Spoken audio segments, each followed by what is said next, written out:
ఏ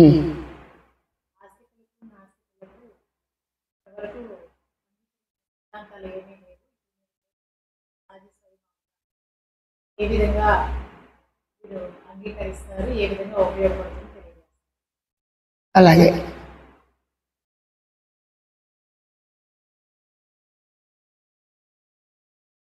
ఇది సహజంగా ఒక మతపరమైనది ఆశ్రితం నాస్తికత్వం కావచ్చు, మానవతావాదం కావచ్చు, ప్రకృతివాదం కావచ్చు, కర్మవాదం కావచ్చు, హేతువాదం కావచ్చు, విజ్ఞానవాదం కావచ్చు. సహజంగా అందరూ కలిసి గుంపులుగా లక్షల మందిలో వేలాది మంది వర్గాలుగా చీరి వారి ఇష్టమైన విధంగా వారి అభిప్రాయాన్ని అవి అనుభవం ఉన్నా లేకపోయినప్పటికీ, అనుభవం పొందకపోయినప్పటికీ, సామాన్యుల దగ్గర నుంచి పండితుల వరకు కూడా అందరూ అంగీకరించే విధంగా లేదు. సరే, మతం ఆస్తికత్వం నాస్తికత్వం ఆధ్యాత్మం అలా ఉంటుంది. మనందరం దేహంగానే ఉన్నాము. స్వయంగా దేహాన్ని మనమే గమనిస్తున్నాము, మనమే గుర్తిస్తున్నాము, మనమే తెలుసుకుంటున్నాము, మనమే భావిస్తున్నాము, మనమే మాట్లాడుతున్నాము అన్న అవగాహన అందరికీ లేదా? ఉంది కదా. ఇక్కడ మతం ప్రసక్తి ఎత్తలేదుగా. అలాగే ప్రకృతి ఉన్నది పంచభూతాలతో. ఆకాశము, గాలి అంటే వాయు రేణువులు, అగ్ని రేణువులు, కణజాలం అన్నమాట. నీటి రేణువులు, కణాలు, పృథ్వీ కణాలు, ఈ భూమాత, ఈ భూమి అంతే మనం అందరం ఉన్నామనే అవగాహన అందరికీ అంగీకారమే కదా. దీనిలో ఉన్న క్రిస్టల్ చేయటం కానీ వాతర్కాలతో కానీ అవసరం లేదు కదా. అలాగే చెట్లు చేమలతో, నదాలతో, కొండలతో, గుట్టలతో, పాయలతో, ఆ విధంగానే కాలువలతో, సరస్సులతో, ఎడారులు, సముద్రంతో, జీవనదులతో రకరకాలుగా భూమంతా కూడా నీటిమయంతో బహిర్గతంగా వచ్చినటువంటి ప్రవాహాలు సముద్రాలుగా, జీవనదులుగా, కాలువల రూపంగా నీరు ఉందనే విషయం అందరికీ తెలుసా తెలియదా? సర్వాంగీకారమే. అదే దట్టమైన పర్వతాలు, ఐసు పర్వతాలు, కొండలు, గుట్టలు, రాళ్ళు, రప్పలు, ఆ విధంగానే అగ్ని పర్వతాలు, లాభాలు చేసే పదార్థాలు అందరికీ ఈ ప్రపంచంలో ఈ భూమి ఎందు ఉన్నాయి కదా. ఇది కూడా అందరికీ తెలిసిన విషయమే కదా. అలాగే సముద్రపు నీరు ఉప్పగా ఉంటుంది, ఒకప్పుడు ఒట్టినట్టుంటే బావిలో నీరు అక్కడే తీపిగా ఉంటుంది. ఇది అనుభవం కదా. కెట్రాలతో, తుఫాన్తో, ఆటుబోటుతో, సుడిగాలతో, తీవ్రమైన తుఫాన్తో, పైగా సుడిగుండాలతో వచ్చి ప్రతి సంవత్సరం ఏదో రూపంగా ఏదో కాలంలో రావటం అందరికీ అనుభవమే కదా. ఆ విధంగా భూమితో ప్లేట్లు మారేటప్పుడు, ప్లేట్లు అంటే భూకంపం వచ్చినప్పుడు కింద పైకి సర్దుకుంటాయి. ఆ విధంగానే మంచుగడ్డలు, వర్షం రావటం, వడగళ్ళు కురవటం అందరికీ అనుభవమే కదా.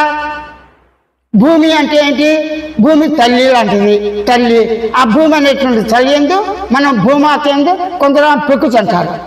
నింగితో సూర్యుడు, చంద్రుడు, వెన్నెల, మేఘాలు, వర్షాలు ఇవన్నీ కూడా చెట్లు చేమలతో మానవ జాతికే కాకుండా సర్వజీవరాశి కూడా ఈ ప్రపంచము అంటే ఈ పృథ్వీ ఎందు, ఈ ప్రకృతి ఎందు, ఈ సృష్టి ఎందు మనందరం పుట్టి పెరిగి చనిపోతాం, మట్టి కలిసిపోతాం అన్న విషయం అందరికీ ఇంచుమించు అందరికీ తెలిసిన విషయమే కదా. ఇవన్నీ సత్యమా అసత్యమా కాదు, అనుభవంలో ఉన్నవే కాదా? అనుభవం ఉన్నాయి కదా.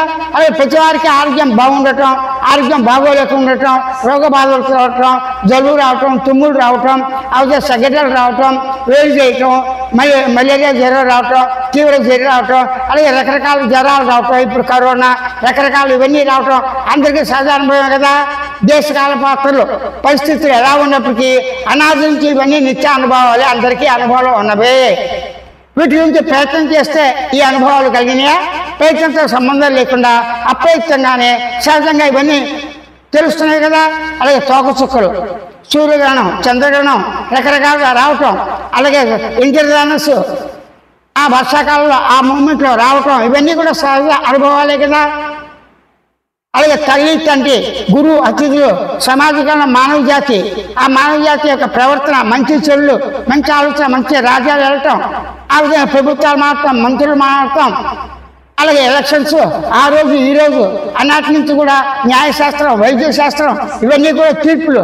పల్లెటూరులో అయినా సరే ఇవన్నీ అనుభవంలో ఉన్నవే కదా. అలాగే తాను తినే ఆహారం, తగిన ఆహారం తను వెతుక్కుని తింటే అనుభవమే కదా. తన ఆకలి బాధలు తనకు అనుభవమే కదా. నిద్రాకాల మెరుపులు తనకు అనుభవమే కదా. ఇవన్నీ అనుభవంలో ఉన్నప్పుడు అందరూ అంగీకరించే విధంగా వారి ఇష్టాలతో ఉన్నటువంటి సిద్ధాంతాలు, పద్ధతులు, మార్గాలు, వాటికి నియమాలు అవి ఉంటాయి. ఫస్ట్ ఏమిటి? దేవుడు ఉన్నాడు అంతే. మనకి ప్రమాణం ఏంటి? శాస్త్రాలు. దేవుడు ఉన్నది మనకి ప్రమాణం ఏంటి? శాస్త్రాల అవసరం లేదు కదా. అంటే ఎక్కడ ఏ పద్ధతిలో శాస్త్రాలు ఉపయోగించాలి, ఎక్కడ ఏ పద్ధతిలో శాస్త్ర ప్రసక్తి లేకుండా ఉన్నది అని రెండు అవగాహనలు అందరికీ ఉన్నాయి కదా. సూర్యుడు కొంచెం ఎక్కువైనా తక్కువైనా, వర్షాకాలంలో, శీతాకాలంలో, ఎండాకాలంలో ఆ యొక్క కాలాలను బట్టి అతి తీవ్రతగా ఉంటాం, చల్లగా ఉంటాం. ఆయన లేటుగా రావటం, శీతాకాలంలో ఉదయించడం, ఎండాకాలం తొందరగా రావటం, తొందరగా అస్తమించడం, ఇవన్నీ నిత్యానుభవాలే కదా. ఆ విధంగా కొంతమంది సూర్యోదయం కాగానే బయటకు వచ్చి దేవుడు ఉన్నాడు ఎప్పుడైనా ప్రార్థిస్తారు, నమస్కారం చేస్తారే, సూర్యుడు ఉదయించారా, ఇంక లేదా మనం పని పట్టుకెళ్దాం, తోక చుక్కు పెరిచిందా, తొందరగా వెళ్ళాలి, వర్షం వచ్చింది, వచ్చే సూచనలు ఉంది, నాట్లు వేయాలని రైతు. ఆ విధంగా వివిధమైన పనిముట్లతో, రకరకాల ఉద్యోగాలతో, వృత్తులతో ఉన్నవాళ్ళు పట్టబగలు గుర్తించే పొద్దున లేచే వాళ్ళ వృత్తి గురించి దేహాన్ని రక్షించే నిమిత్తం తగిన ఆహారము, తగిన పానీయాలు, తగిన బట్ట, తగిన గూడు అంటే ఇల్లు, ఈ సముదాయం ఏర్పరచుకోవటానికి తోడు నేడుగా భార్య పిల్లలతో, తన వంశానికి, తన గోత్రామాలతో, తన మూలాలతో, తన జాతిని తాను రక్షించడానికి తాను ప్రేమిస్తూ సమాజంలో అందరూ ఉన్నారు లేదా. ఇది నిత్యానుభవమే కదా. అలాగే కేవలం మంచివాళ్ళు, కేవలం చెడ్డవాళ్ళు అని ఇద్దరు వేరువేరుగా వెళ్ళేదిగా. మంచివాళ్ళు చెడులో మంచిగా చూసేవాళ్ళు ఉన్నారు. పూర్తిగా మంచి పనులే చేయలేం, చెడ్డ పనులు కావు, అన్నీ కలిసి వెలిసి ఉంటాయి. అక్కడ ఆ కాలంలో ఆయా ధర్నాలు బట్టి ఉంటాయి. గబు అందరూ పరిగెడుతున్నప్పుడు చేయం చచ్చిపోయాయి. ఆ చేయం చచ్చిపోయిన వాటికి స్వస్థ జ్ఞానం కూడా చేయి. అలాగే రోజు ఎన్ని జీవరాశులు, చిన్న జీవరాశులు చనిపోతున్నాయి. బటర్ఫ్లై చూడండి, చక్కగా అందరూ ఉంటాయి, వాటిని పట్టుకుంటాం, దాచి పెడతాం, రకరకాలుగా ఉంటాయి. తెలియని వయసులో, తెలిసిన వయసులో కూడా. అలా కూరలు జరిగి తింటాం, వాటిలో పురుగులు పుట్టులు కనబడవు, ఉత్పత్తి చేసేటువంటి విత్తనాలు ఉన్నాయి, వాటన్నిటిని పెంచుకుని తింటాం. మరి వాటి బీజాలు అరించి చెట్లు చామలుగా పండుగ పుట్టి అని మళ్ళీ పుట్టే విధంగా లేకుండా చేస్తాం కదా. అది పాపమే కదా. ఎదిగిన చెట్లు నరకడం పాపమే కదా. ఇప్పుడు గంటల చెట్లు కావచ్చు, టేగు చెట్లు కావచ్చు, మరి చెట్లు కావచ్చు, అనాది నుంచి 1000 సంవత్సరాల నుంచి కూడా ఉన్న చెట్లు కూడా నాశనం చేస్తున్నారు. అది తప్పుదినం కదా. దానివల్ల వాతావరణ సమతుల్యం సరిగ్గా లేకుండా అకాల వర్షాలు, తుఫాన్లు, పిడుగులు, ఆ విధంగా ప్రకృతి ప్రకారంగా వచ్చేటువంటి సర్పాలు, అవి విషపు జంతువులతో కాట్లు, అవి భూకంపాలు, వీటి వల్ల బాధపడుతున్నాం కదా. అందరికీ అన్ని గుణాలు కరెక్ట్గా సత్వగుణం లేదు కదా. రజోగుణం, సత్వగుణం, సత్వగుణం, రజోగుణం, తమోగుణంతో గురించి ఎక్కువ తక్కువ సూక్తం ఉన్నాయి కదా. అందరూ నిద్రపోవటం, కలగంటం, మెలుకోవటం సహజమే కదా. అందరూ కూడా తమ చేతితో నిత్యకృత్యాలు పనులు చేసుకుంటూ, స్నాన సంధ్యలు చేసుకుని వాళ్ళ వృత్తుల గురించి వాళ్ళు వెళ్తూ వాళ్ళ పిల్లల్ని ఎంతో ప్రేమతో, ఒకరున్నా, ఇద్దరున్నా, నలుగురున్నా సమానంగా చూస్తూ విద్యా వినయంతో అందరూ మంచి వాళ్ళని, అందరూ లోక ప్రయోజనం కావాలి, ఒక డాక్టర్ కావాలి, ఒక యాక్టర్ కావాలి, ఒక శిల్పి కావాలి, వాళ్ళు ఇష్టానుసారంగా నడవాలని, ఓ రాత్రి పెళ్లి ఇష్ట ప్రకారం మేము ఉండాలని, దానిలో చిన్న గొడవలు వచ్చినా కూడా అందరూ కూడా వాళ్ళ సంసారాన్ని వాళ్ళు ప్రేమిస్తారు కదా. అలాగే తల్లిదండ్రులను, గురు అతిథులను, సాటి వాళ్ళని ప్రేమించకుండా ఎలా కూర్చొస్తుంది. కష్టాలు వచ్చినప్పుడు, కలిసిమెలిసి వచ్చినప్పుడు, తుఫాన్లు వచ్చినప్పుడు జాతి మత కుల భేదాలు పట్టించుకోకుండా అందరూ ప్రయాణం చేస్తాం కదా, రక్షించుకుంటాం కదా. ఈ పరిస్థితిలో అంగీకారం లేదు అనలేదు. అక్కడ ఏంటి? ప్రత్యేకించి కొన్ని సిద్ధాంతాలు, దేవుడు ఉన్నాడు నేను నమ్మను, ఓకే వదిలేసి. ఆ నమ్మకాలు ఎంతవరకు కరెక్టా కాదా అని వ్యక్తిగత విషయాలు. దేవుడు లేడు అన్నవారు కొంతమంది ఉన్నారు. దేవుడు ఉన్నాడు అనేక రూపాలతో, దేవుడు ఉన్నాడు నిరాకారంగా, దేవుడు ఉన్నాడు అక్కడ ఇక్కడ ఉన్నాడు, దేవుడు ఉన్నాడు స్వయంభూగా ఉన్నాడు, దేవుడు మా ఒంటి మీద వాళ్ళాడు, దేవుడు నాకు ప్రత్యక్షం అయ్యాడు, ఆకారంగా కనబడ్డాడు, స్వప్నంలో జ్యోతి రూపంగా చెప్పాడు. అలాగే స్వప్నంలో శివుడు, విష్ణువు, అమ్మవారు దర్శనం ఇచ్చారు, జ్యోతి రూపంగా మాట్లాడుతున్నాడు. ఈ విధంగా కొందరు నమ్ముతారు. వాళ్ళు అదే విధంగా కోరికలతో వచ్చినారు, నమ్మకం ఉన్నా లేకపోయినా కోరికలు తీర్చే వెంటనే ఇంకా ఎక్కువగా నమ్ముతారు. ఈ విధంగా ప్రపంచవ్యాప్తంగా సెంటిమెంట్లు ఉన్నాయా లేదా, నమ్మకాలు, ముహూర్తాలు ఉన్నాయా లేదా, జ్యోతిష్యం అంగీకరిస్తున్నాయా లేదా, ఇవన్నీ నమ్మకాలు అందరూ అంగీకరించకపోవచ్చు. అంటే కొన్ని వర్గాలు వాళ్ళ వంశాల వాళ్ళ నుంచి వచ్చే ఆచారాలు బాగుంటారు కదా. అదే భార్యతో రాష్ట్రుడు అయితే వాడు ఏచువాదైతే పిల్లలు వాళ్ళందరూ ప్రేమించుకోరా, కలిసి వలసి ఉండరా? తింటంలోనూ దీనిలోనూ ఆరోగ్యంలోనూ బాధల్లోనూ కష్టకాలు పంచుకోరా. కాబట్టి అందరూ అంగీకరించే విధంగా లేదనే విషయం సుస్పష్టం, అందరికీ తెలిసిన విషయం. కానీ ఇవన్నీ అందరికీ తెలుసు కదా. సూర్యోదయం అయింది, ఆకాశ దర్శనం ఉంది, వాయు దర్శనం అయింది, చల్లగాలు వచ్చింది, ఎండగాలు వచ్చింది, ఉపశంతో ఉన్నాను, అదే చాలా చల్లగా ఉన్నాడు, వాడు తెలివి చాలా అమోఘంగా ఉన్నాయి, మన పిల్లలు కూడా రావాలి అందరూ కోరుకుంటారు కదా. అంటే ఇవన్నీ కూడా అందరూ ఒప్పుకోరు.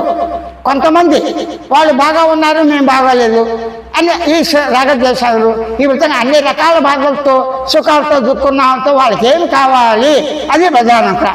అందరూ సుఖ సంతోషాలతో పిల్లలతో వాళ్ళ వంశాన్ని పెంచుకుంటూ తల్లిదండ్రులు గౌరవిస్తూ సమాజంలో మానవ సమాజాన్ని ప్రేమిస్తూ మానవులతో ఉన్న సహపాఠి జీవులు ఇది ఆవు పాలు, గేదె పాలు, మేక పాలు, గొర్రె పాలు, ఆ విధంగా అలాగే గుర్రము, కుక్కలు ఇవన్నీ కూడా మానవులు సన్నిహితం అయిపోయి పక్షుల జాతిలోను జంతు జాతిలోను చాలా మంది అప్పుడు ఇప్పుడు ఉన్నారు. ప్రత్యేకించి అడవుల్లో పార్కుల్లో కొన్ని పక్షులు వాటిని నెమళ్ళని వాటిని జాగ్రత్త పడుతున్నారు కదా. వీటిని అన్నిటిని తప్పింది ఎవరు? మానవుడే కదా. ప్రకృతి కోపాలు వచ్చి ఏదైనా ఆ తోక చుక్కలు ఇవి కొన్ని గ్రహాల ముక్కలు వేరైపోయి ఢీకొని చనిపోవటం వేరు ఏదైనా సరే. కానీ సర్పజాతి ఈ జాతి నాగజాతి అన్ని రకాలు చేపలు మత్స్యకారులు అన్నీ ఉన్నాయి కదా, అన్నీ అందరూ అంగీకరించరు కదా. కాబట్టి దీన్ని బట్టి ఏంటి అందరూ అంగీకరించే విధంగా ఉన్నది స్వయం అవగాహన మాత్రమే. ఏం చెప్తున్నాను ఇప్పుడు స్వామి? స్వయం అంటే తనకు తానే, అవగాహన అంటే గ్రహించుట, గ్రహించడం అంటే అర్థం తెలుసుకుంటా, అర్థం అంటే తెలుసుకునే లక్షణము, తెలుసుకునే లక్షణం ఎవరికి ఉంది? తనకే. నేను ఉన్నాను దేహంగా, నన్ను నేను తెలుసుకుంటున్నాను, నన్ను నేను గమనించుకుంటున్నాను, నేను గుర్తిస్తున్నాను, నేను శబ్దంతో భావంతో అనుకుంటున్నాను, తలుస్తున్నాను, ఆలోచిస్తున్నాను అన్న అనుభవాలు అనుభూతులు ఆలోచనలు. నేను నిద్ర కళ మెలుకుంటూ ఉన్నాను, రోజు నిద్రపోతాను, కళ్ళ కంటాను, మేలుకుంటాను. ఈ మూడు స్థితులు ఏదో టైంలో వస్తూనే ఉంటాయి, పగలు కానీ రాత్రి కానీ ఎప్పుడో ఎప్పుడు వస్తూ పోతాయి. అలాగే నీ దేహం పరిణామం పొందుతుంది. చిన్నప్పుడున్న వయసు ఇప్పుడు లేదు, క్షణ మారుతుంది. ఒకప్పుడు పశువాడుగా ఉన్నవాడే పశువులుగా ఉన్నవాడే కాస్త వయసు వచ్చాక వాళ్ళ సంతానంతో ఓ తాతగాను తండ్రిగాను ముత్తాతగాను నాయనగాను పెద్దమ్మగాను చిన్నమ్మగాను రక్త సంబంధాలతో ఆ పరంపరతో ఇరుగు పొరుగులతో కూడా మరి కలిసిమెలిసి అనిపిస్తున్నాం కదా. అంటే దేహం మారుతుంది క్షణానికి. అప్పుడు దేహాన్ని భద్రంగా రక్షించుకోవడానికి ప్రయత్నిస్తాడు. చనిపోయేవాడు కూడా ఇంకా బతకాలని ఆస్తూ ఉంటాడు, ఎక్కువగా జీవించాలనుకుంటాడు. ఎందుకు? తన వంశం బాగుండాలి, అంతస్తులు పెరగాలి, ధనం పెరగాలి.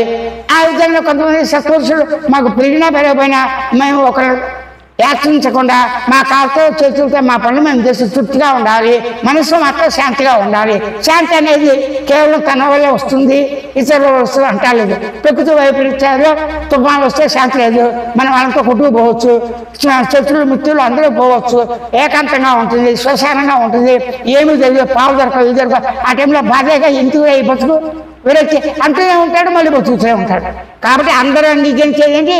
వాస్తవంగా ప్రకృతి జీవనాన్ని అందరూ ఉన్నారనే అనుభవాన్ని అందరూ అంగీకరించడం తప్పదు, అంగీకరిస్తున్నారు.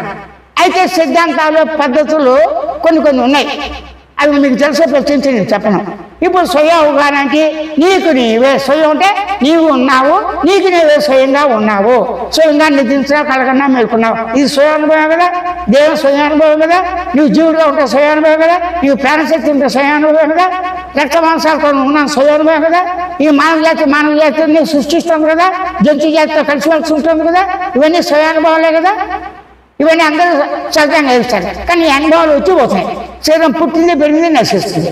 వృక్షాలు పుట్టినాయి పెరిగినాయి, ఎండాకాలంలో వర్షాకాలంలో ఎండిపోయి వాటిలో ఒకటి రాత్రికి అగ్ని వచ్చి అగ్నితో చెట్లు ఎన్నో తగలబడిపోతున్నాయి.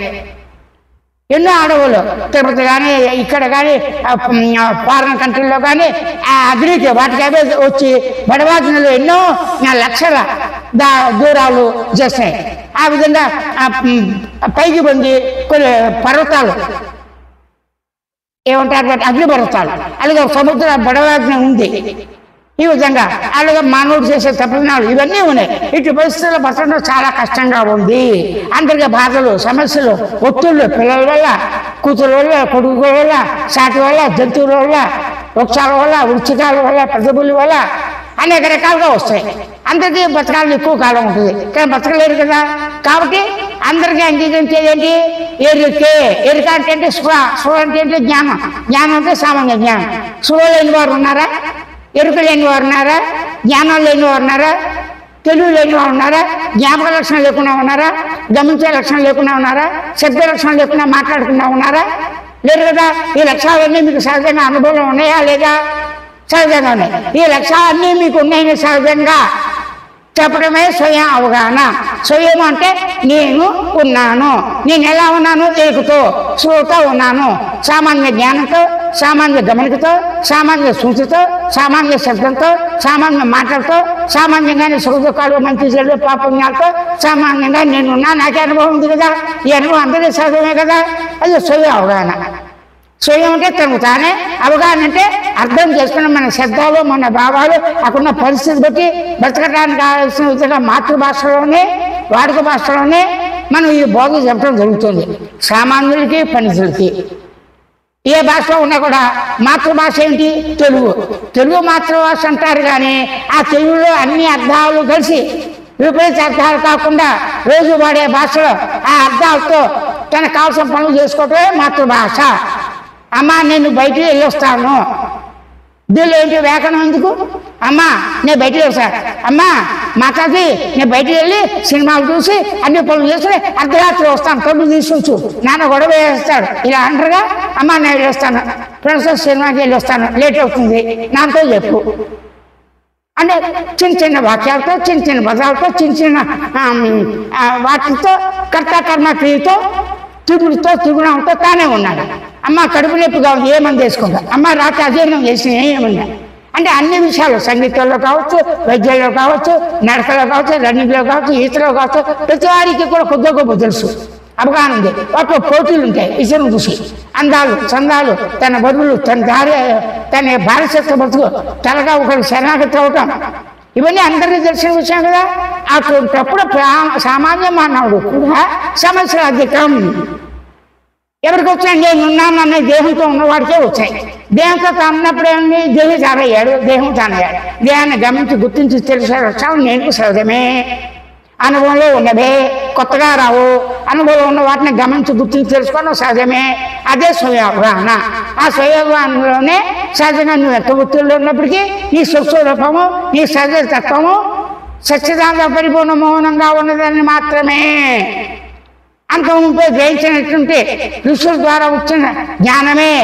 నేను స్వయం అవగాహనతోనే సహజంగా ఎట్టి కండిషన్స్ లేకుండా, ఎట్టి నియమాలు లేకుండా, ఎట్టి నిబద్ధత లేకుండా, ఎటువంటి పురుష ప్రయత్నంతో పని లేకుండా శాశ్వతంగా స్థిరంగా ఉన్న నిత్యానంద స్వరూపంగా ఉన్న సత్య పదార్థమైన సత్తును అంటే సత్యాన్ని, చిత్త పదార్థమైన చైతన్యాన్ని, ఆనంద స్వరూపాన్ని, తానేనని మౌనంగా పరిపూర్ణంగా ఉన్నానని అంటే పరిపూర్ణ మౌన సత్యాల స్వరూపంగా ఈ మాట్లాడేవాడే, ఈ అనుకునేవాడే, ఈ గమనించేవాడే, గుర్తించేవాడే, ఈ శబ్దం చేసేవాడే, ఈ మానవుడే, ఈ మనిషే, ప్రతివారు ఏడుకోవారే స్వేచ్ఛతో అవగాహన చేసుకోవచ్చు. ఎందుకు స్వయం అందరికీ సహజమే అని మాత్రమే నిరూపించేదని చెప్పదలిచాడు.